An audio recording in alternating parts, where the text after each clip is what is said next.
one thing I want to note is I was raised in a family of hard work is the most important thing. So I actually called myself way before girl bossing even existed. I called myself the joyful workaholic. Loved work. I loved what I did, and I absolutely loved being, just being busy in work. And weirdly enough, the girl boss thing wasn't what got me. It was the hustle culture.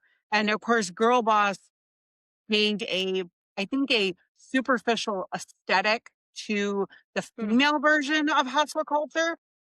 yes. I got into Gary Vanderchuck, who was all about promoting hustle culture.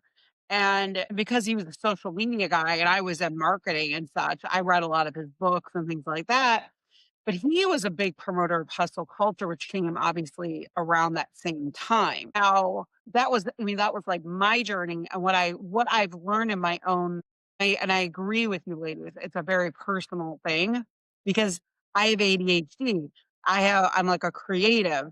And when you're a creative and you aren't giving yourself space and you're in busyness all the time, that's a survival mechanism that is extremely toxic. And if through my journey now giving myself slow mornings and giving myself space to things, I get way more done. I Yep. am way more productive. I procrastinate way less.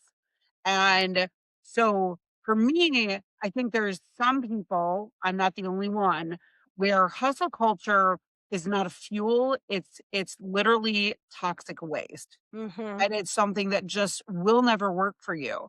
And it's interesting because I actually saw something the other day, and I actually sent this to you, Monique. Sorry, Sarah, I'll send it to you. But it was just a commentary about how we hear this thing of like, you get up early and your day is like you're more productive and blah, blah, blah, blah, blah. And it's like, and it was basically about learning your own circadian rhythm of what actually works for you. And that in general, and I'm sure there's exceptions to this, but in general, women rhythmically are at their best starting after 11 o'clock. So we actually slow mornings are actually a really good thing for women. And some of that probably has to do with our age and where our hormones are and things like Mhm. that. But Mhm. we are so affected by our bodies being out of balance. And I only say this because I think that girl boss culture threw a lot of women out of balance. And so anyway, and Sarah, I will send you that video. And actually, maybe we'll even put a link in our description if we remember. No, I really like all these points because it has me thinking about that time differently. I do agree with Shell about the hustle culture that I've always operated that way. And I did grow up in a home with a mom that always was like, I have to be doing something, like I'll rest when I'm sick. So it's like, to me, resting was not productive. And so when I started exploring entrepreneurship and doing like the quote unquote things you should do, like invest in a program and all of that, and I'm following all the steps and doing the things, and I'm like, why aren't I successful? Why isn't there money in my account? Like I was very confused. And I personally don't identify as a creative. I very much lean more towards like the logical, analytical side.